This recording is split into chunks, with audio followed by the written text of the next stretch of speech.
बाबा साहब बार बार बोले जब हमारे पास अगर युद्ध लड़ने का ये रहता अधिकार तो हम भारत को कभी गुलाम नहीं होने देते। श्रवण तबके की वजह से देश तरक्की कर पाया है, भूले ना मोदी। अच्छा एक बात बता, कौन सा युद्ध जीता है इन लोगों ने?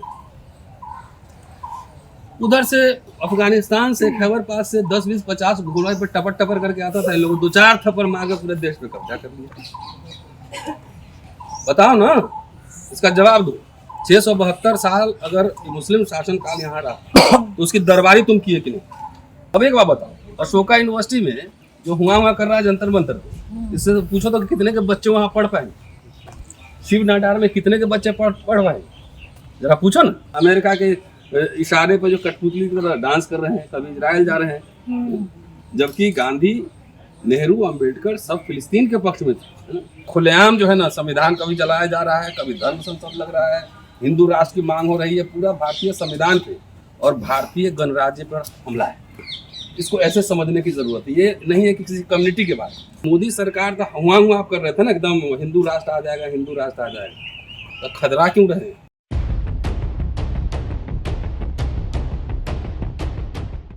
जो श्रवण तबका लगातार यूजीसी के नए नियमों को काला कानून बता रहा है और इसका विरोध कर रहा है, वो सीधे तौर पर जंतर मंतर की तस्वीरें हमें देखने को मिल रही है कि किस प्रकार से प्रशासन को अल्टीमेटम दिया जा रहा है। मुख्य तौर पर प्रधानमंत्री मोदी जी को जाति सूचक शब्द बोले जा रहे हैं। बावजूद इसके अभी तक उन लोगों को भले ही डिटेन कर लिया जाता है, लेकिन उन पर कोई कार्यवाही नहीं होती। यहाँ दूसरी तरफ हम देख रहे थे BHU का हो, इलाहाबाद का हो, दिल्ली विश्वविद्यालय का हो, फटाक से गिरफ्तारी और तुरंत कार्यवाही। तो स्पष्ट है ना कि समाज बटा हुआ है। आप किस समुदाय के हैं, किस वर्ग के हैं, उसी के हिसाब से आपको न्याय मिलेगा। देखिए, जर्मनी में हिटलर भी आया था तो पॉपुलर वोट से आया था और हिटलर बना, बाद में कितने लोगों की हत्या हुई, तमाम हुआ। संसद मार्ग पे ही संविधान बनाए गए थे, कोई कार्रवाई हुई नहीं हुई ना। मैं नेहरू जी से आता हूँ तो अभी समझ में आएगी बात। नेहरू जी इंग्लैंड में पढ़े हुए थे, साइंटिफिक अप्रोच के आदमी थे। भारत जब गरीब था तो उन्होंने गुट निरपेक्ष बनाया समूह, ये हम ना अमेरिका के साथ है ना रूस के साथ है, हमारा गुट निरपेक्ष समूह, और दुनिया के बड़े नेता बने। साइंटिफिक इंस्टीट्यूशंस खोले, IIT, IIM, एम्स और तमाम यूनिवर्सिटी, कॉलेज, यूनिवर्सिटी, और उन्होंने प्रतीक बनाया क्या? सरस्वती। ठीक है, तो जितने उनके संस्थान थे, इंस्टीट्यूशंस थे, वहीं से सब लोग पढ़े। ज़्यादातर सवर्ण लोग ही पढ़े, उससे नौकरी लिए, पढ़े, नौकरी लिए, पेंशन लिए, सब। RSS की स्थापना 1925 में हुई थी, 100 साल पूरे हो गए। RSS का संविधान क्या है? मनुस्मृति, वर्ण व्यवस्था के हिसाब से सब व्यवस्था है। और ये मैं थोड़ी कह रहा हूँ, दस्तावेज कह रहे हैं भाई। 26 नवंबर को संविधान सभा में संविधान सौंपा गया और स्वीकार हुआ संविधान, और 30 नवंबर को ऑर्गेनाइजर में इन्होंने आर्टिकल लिखा कि भारतीयता के हिसाब से नहीं है, हमारे यहाँ मनुस्मृति का कानून बहुत पहले से था, बहुत अच्छा था। वही नहीं, जो एडल्ट फ्रेंचाइजीज है, वयस्क मताधिकार, उसके बारे में भी लिखना है कि इससे बहुत कुछ होप नहीं कर सकते। अरे यार, तो RSS ने इनको पकड़ाया क्या? मनुस्मृति, और दूसरा सिंबल ऑफ एग्रेशन। जैसे पहले देखिए आप, पहले हनुमान जी का पूरा जो प्रतीक होता था बड़ा लोकप्रिय टाइप से होता था, या राम का जो है ना, लोग कहते थे कि पुरुषोत्तम, मर्यादा पुरुषोत्तम राम। इस सिंबल से समझिए, तब समझ में आया। अब हनुमान जी का देखिए, हर कार पे ऐसा फोटो लगा रहता है जैसे कि डराने वाला। राम जी का तीर धनुष से ऐसा लग रहा है किसी को मारना ही जा रहा है, और इन्होंने प्रतीक क्या दिया? फरसा। तो जो समाज आज़ादी के बाद 40-50 वर्षों में पढ़ा लिखा, शिक्षित हुआ, डॉक्टर, इंजीनियर बना, IAS IPS बना, प्रोफेसर बना, सब बना, उस समाज को RSS दंगाई बना रहा है। अभी आप देख रहे हो ना, फरसा ले घूम रहा है, कभी किसी घर बजा रहा है, झंडा फहरा रहा है, गोली खा रहा है। मेरी बात समझ रहे हैं? तो पहले इस कैरेक्टर को समझेंगे, तब आप समझेंगे। इस सवर्ण समाज के लोग से हम पूछते हैं कि मोदी सरकार तो हुआ आप कर रहे थे ना, एकदम हिंदू राष्ट्र आ जाएगा, हिंदू राष्ट्र आ जाएगा, तो खतरा क्यों रहे? दूसरा, इनके ही लिए कितने यूनिवर्सिटी, कॉलेज खोले गए, कितने संस्थान, पब्लिक सेक्टर यूनिट खोले, ये सवाल नहीं पूछा जा रहा है, क्योंकि इन लोग को ज़ोंबी बना दिया है। ज़ोंबी, ये इनके पूर्वज सब संविधान के विरोधी रहे, सामाजिक न्याय के विरोधी रहे। ये चाहते हैं कि वर्ण व्यवस्था का राज आ जाए और जैसे गांव में बैठे खटिया पे बैठे रहते थे, मक्खन खाते रहते थे, या कोई चप्पल पहन के नहीं चल सकता था ना, वैसे समाज आ जाए। तो आरएसएस बीजेपी इन लोगों को प्रोटेक्शन देती है। आपने एग्जाम्पल दिया ना कि बीएचयू इलाहाबाद कहीं भी छात्रों पे मुकदमे हो जाते हैं, इन पे मुकदमे नहीं हो रहे। एक खुलेआम जो है ना संविधान कभी चलाया जा रहा है, कभी धर्म संसद लग रहा है, हिंदू राष्ट्र की मांग हो रही है, पूरा भारतीय संविधान पे और भारतीय गणराज्य पर हमला है। इसको ऐसे समझने की जरूरत है, ये नहीं है कि किसी कम्युनिटी के बारे में। तो इसी संविधान से इन लोगों को नौकरियां मिली है, पढ़ाई की है। मैं तो जाके सरस्वती शिशु मंदिर में पढ़ो ना, जहाँ के मुसलमानों के प्रति नफरत सिखाया जाता है। इनके दुश्मन कौन? इनके दुश्मन है मुसलमान हैं, ईसाई हैं, कम्युनिस्ट हैं। लेकिन सबसे ज्यादा टारगेट पे कौन है, मैं आपको बता देता हूँ। सबसे ज्यादा टारगेट पे दलित है, उसके बाद आता है पिछड़ा समाज, सबसे ज्यादा टारगेट पे, क्योंकि अफर्मेटिव एक्शन से इन लोगों को लाभ मिला। सबसे ज्यादा लाभ तो खुद ही लिया। अब नौकरी खत्म हो रही थी तो थोड़ी पंडित जी को, बाबू साहब को नौकरी मिली, किसी को नहीं मिल रही है। हमारे यहाँ दिल्ली यूनिवर्सिटी में पहले एडहॉक पढ़ाने पे पैसे मिलते थे, पूरे तनख्वाह, अब 1500 का दिहाड़ी कर दिया और बेज अर्नर बना दिया। तो ये सब समाज को नहीं दिख रहा है, खाली दिख रहा है आरक्षण। अरे नौकरियां खत्म हो रही है, स्कूल कॉलेज यूनिवर्सिटीज खत्म हो रहे हैं, और यूजीसी का एक्ट क्या है, मैं तो उसको बंडल ही कहता हूँ। अभी आप प्रेस कॉन्फ्रेंस में नहीं आई थी, 2012 का जो थोरट कमेटी का रिपोर्ट था, उसमें 21 तरह के डिस्क्रिमिनेशन आइडेंटिफाई किए, किस किस तरह से भेदभाव होता है संस्थानों में। और ये खाली छात्रों के साथ नहीं होता है, कर्मचारियों के साथ भी होता है, शिक्षकों के साथ भी होता है। लेकिन इस एक्ट में कुछ है, इतना गोल मोल घुमा फिरा के है, ये बॉय बनेगा, ये गौरव सिन्हा बनेगा, तो ये टीम बनेगी, वो बनेगा। सीधा बोलो ना, एट्रोसिटीज रजिस्टर रखो, हेल्पलाइन डालो, जो कंप्लेन आ रहा है उस पर एक्शन हो। इसमें वो क्रिमिनल एक्ट होगा, सिविल एक्ट होगा, कोई डिफाइंड है? इसमें आईआईटी आएगा कि नहीं, मेडिकल कॉलेज आएगा कि कुछ डिफाइंड है? कुछ भी नहीं है। मतलब आप सीधे बिल्ली को दे रहे हैं दही की रखवाली। तो हम लोग तो उल्टा डिमांड कर रहे हैं कि इससे स्ट्रॉन्ग एक्ट आए और उसमें इसको क्रिमिनल केस माना जाए, एट्रोसिटीज को और भेदभाव क्रिमिनल केस माना जाए। प्रोफेसर साहब, क्योंकि मैंने ये आंदोलन कवर किया है, तो उनकी जो दलीलें अभी तो मुसलमान थे ना इनके टारगेट पे, हाँ। अब तो SC ST OBC भी आ गई। तो योगी जी जो कहते हैं बटे हुए तो कटे हुए थे, किसको कह रहे थे? ये तो SC ST OBC को समझना चाहिए कि आप ही को कह रहे थे, मुसलमानों को नहीं कह रहे थे, आपको कह रहे थे कि आप मुसलमानों के खिलाफ एक हो जाओ।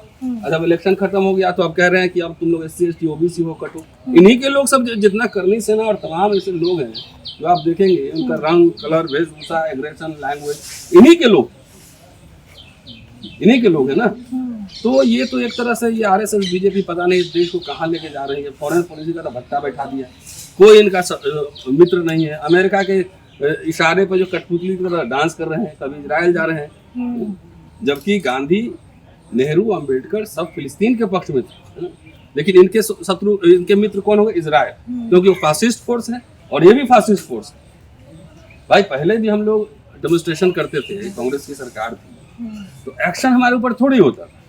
लेकिन अब तो ये आप संसद के अंदर देख लीजिए, विपक्ष को बोलने नहीं दिया जा रहा है, एपस्टीन फाइल पे चर्चा नहीं हो रही है, अडानी का मामला क्या है उस पर चर्चा नहीं हो रही है। उधर से ट्रम्प कहता है नाचो, तो नाचना शुरू हो जाता है। हे बॉयज, युद्ध बंद करो, तो बोले बंद किए हुजूर। नहीं, जाओ उससे तेल मत खरीदो रूस से, तो नहीं खरीदेंगे हुजूर। इतना असफल प्रधानमंत्री और सरकार भारत में कभी नहीं रहा। इंदिरा गांधी ने तो उस समय अमेरिका को आंख में उंगली डाल के और पाकिस्तान तोड़ दिया, अमेरिका कुछ नहीं कर पाया, एटम परीक्षण भी कर लिया। और आप तो कह रहे हैं कि हम 5 ट्रिलियन बनेंगे, विश्व गुरु बनेंगे, ऐसे विश्व गुरु बनेंगे। एक यूनिवर्सिटी नहीं बनाया इन लोगों ने। एक जियो यूनिवर्सिटी का डिजिटल इनॉग्रेशन किए तो पता ही नहीं लग रहा है। तो हम तो सवर्ण समाज को कहना चाह रहे हैं कि आप गलत इसमें फंसे हैं। स्कूल कॉलेज यूनिवर्सिटी में अगर भेदभाव हो रही तो बच्चों को संस्कारी बनाइए, उसको ये मत सिखलाइए कि हम उच्च हैं और दूसरा नीच है। आप घर से उसको बिगाड़ते हैं ना, वही आगे कॉलेज यूनिवर्सिटी में वही करता है ना कि मैं श्रेष्ठ हूँ। तो इस श्रेष्ठता का भाव कहाँ से आता है? पहला घर से आता है, दूसरा इनको स्कूल में पढ़ाया जाता है, अंग्रेजी स्कूल में। अंग्रेजी स्कूल में उनको बच्चों को बिगाड़ा जाता है। ये सिर्फ मसला कानून का नहीं, संस्कार का भी मसला। भाई हमारे घर आप आते हैं तो हमारे बच्चे हो चाहे कोई भी हो, कोई आपसे लगता है कि कोई डिस्क्रिमिनेशन, भेदभाव, अलगाव कुछ भी, तो ये हमने संस्कार दिया है ना कि इंसान इंसान है। और मेरिट वगैरह तक कुछ नहीं, merit is my foot. Delhi university में 28 साल से पढ़ा रहा हूँ, बहुतों की मेरिट मैंने जांच लिया। हमने दिखाओ जेब में से कौन सा लिखे हुआ आर्टिकल, किताब, कुछ नहीं दिखता। हुआ मेरिट करता है, जिसको अवसर मिलेगा वो अवसर मिलेगा, वो तो करेगा ही करेगा। दूसरी बात है कि मैं SC ST OBC जितने समाज जो, लेकिन वो कुछ दलील दे रहे हैं सर, उनकी दलीलें सुनना भी आवश्यक है। सुनिए, हाँ। SC ST OBC समाज के जो उनके पेरेंट्स हैं उनको मैं अपील करना चाहता हूँ कि अपने बच्चों को कायर मत बनाइए, उनको बहादुर बनाइए कि आपके साथ कोई भेदभाव कर रहा है तो आप उसका जवाब देने की ताकत डेवलप करें on the spot. How dare you. तो भेदभाव खत्म करने के कई तरीके हैं ना, उसे कॉस्ट चुकाने पड़ेगा, हो सकता है, लेकिन एक जनरेशन को तो चुकाना ही पड़ेगा। जी अब पूछिए। अच्छा, वो कह रहे हैं कि UGC के नए नियमों के माध्यम से हम अब आगे भविष्य में आरक्षण भी समाप्त कराएंगे। आरक्षण तो RSS ही समाप्त कर रहा है, वो क्या कराएगा? बताओ ना, आरक्षण कहाँ है? सरकारी संस्थाओं में है। कितने करोड़ नौकरियां निकली है 10 साल में, ये कोई कंफ्यूजन ना पाले। और खास तौर से SC ST OBC को समझा रहा हूँ कि जो हुआ करके जो आप RSS भाजपा को वोट दे रहे हो ना, तो आप कुल्हाड़ी की तरह, वही लकड़ी लगा हुआ है कुल्हाड़ी में, वही पेड़ काट रहा है। जिसको आप वोट दे रहे हो वही आपको जो कितने हजारों स्कूल बंद हो गए, कॉलेज का जाके देखिए बुरा हाल है, JNU छावनी बन जाता है, DU में जाके देखिए हर जगह बैरिकेडिंग है। तो ये यूनिवर्सिटी है, ये यूनिवर्सिटी नौकरियां आरक्षण खत्म नहीं करेंगे, ऐसी हालत में कर देंगे कि आरक्षण में कोई मायने नहीं रहेगा। ये सवाल है, उनको समझाइए कि नौकरियां अब तो पहले मान लो कि लाखों लाख नौकरियां निकलती थी, बैंक का नेशनलाइजेशन इंदिरा जी ने किया तो जो लाखों लाख नौकरियां निकली तो उसमें खाली SC ST को मिला कि सबसे ज्यादा यही लोग नौकरी कर रहे हैं।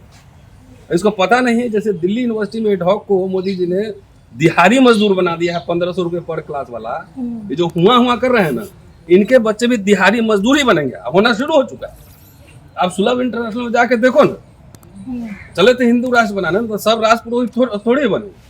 आपको सुलभ इंटरनेशनल में भी काम करना पड़ेगा, टिक रिक्शा भी चलाना पड़ेगा, ईंट भी ढोना पड़ेगा, अडानी के यहाँ जाके चाकरी भी करनी पड़ेगी, क्योंकि ये मिडिल क्लास जो बना था सबका, मैं कह रहा हूँ वो बना था पब्लिक इंस्टीट्यूशन से, सरकारी स्कूल से, सरकारी कॉलेज से, सरकारी यूनिवर्सिटी से, मेडिकल कॉलेज से, इंजीनियरिंग कॉलेज से। अब एक बात बताओ, अशोका यूनिवर्सिटी में जो हुआ कर रहा है जंतर मंतर पे, इससे तो पूछो तो कितने के बच्चे वहाँ पढ़ पाएंगे? शिव नाडार में कितने के बच्चे पढ़ पाएंगे? जरा पूछो ना। IIT जो प्राइवेट और मेडिकल कॉलेजेस खुल रहे हैं, 1-1 करोड़ रुपया लगता है PG में एडमिशन करने के लिए, है ढंगा जेब में। तो इनको अभी गुमराह हुए हैं, सबसे ज्यादा तो नुकसान इन्हीं का होना है। वो कह रहे हैं ब्राह्मणवाद मुर्दाबाद कैसे बोला आप लोगों ने? वो कल नारे लगा रहे थे, ब्राह्मणवाद जिंदाबाद था, है और रहेगा। जिंदाबाद तो अब तो पेट में दर्द हो रहा है ना, कम से कम। पहले तो एक डंडे में हाँक लेते थे गांव के गांव हैं, और आपको ब्राह्मणवाद जिंदाबाद कहना पड़ रहा है। भाई हम लोगों ने बचपन में देखा है, गया मजदूर बुलाने गाली देके बुलाता था, सामने चप्पल पहन के नहीं चल सकते थे, एक डंडे में गांव का गांव ठीक कर देता। अब तुमको गोली मारनी पड़ेगी। अब आपको सड़क पे निकल के ब्राह्मणवाद जिंदाबाद करना, तो उसमें ठाकुर साहब से पूछो कि ब्राह्मणवाद में आप कहाँ रहोगे, उसमें बढ़िया से पूछो कि ब्राह्मणवाद में आप कहाँ रहोगे। महिलाओं से पूछो, इवन ब्राह्मण महिलाओं से भी पूछो कि ब्राह्मणवाद जिंदाबाद है तो मनुस्मृति में तुम कहाँ हो, जरा पढ़ तो लो एक बार। तो ये सब नहीं समझ में आ रहा है ना, क्योंकि पूरा RSS ने सबको अंधभक्त बना दिया है व्हाट्सएप पे। अरे मैं जान रहा हूँ, मैं यूनिवर्सिटी में पढ़ा रहा हूँ, यहाँ दिहाड़ी मजदूर जाके मेरे कॉलेज में जाके देखो जो सिक्योरिटी गार्ड की नौकरी कर रहा है कौन है। पहले मिलती थी नौकरी तो अब 50,000 60,000 तनख्वाह मिल जाता, 12,000 पे काम कर रहा है। ये पूछो ना, उसके बच्चे पढ़ेंगे कैसे या खाएंगे क्या?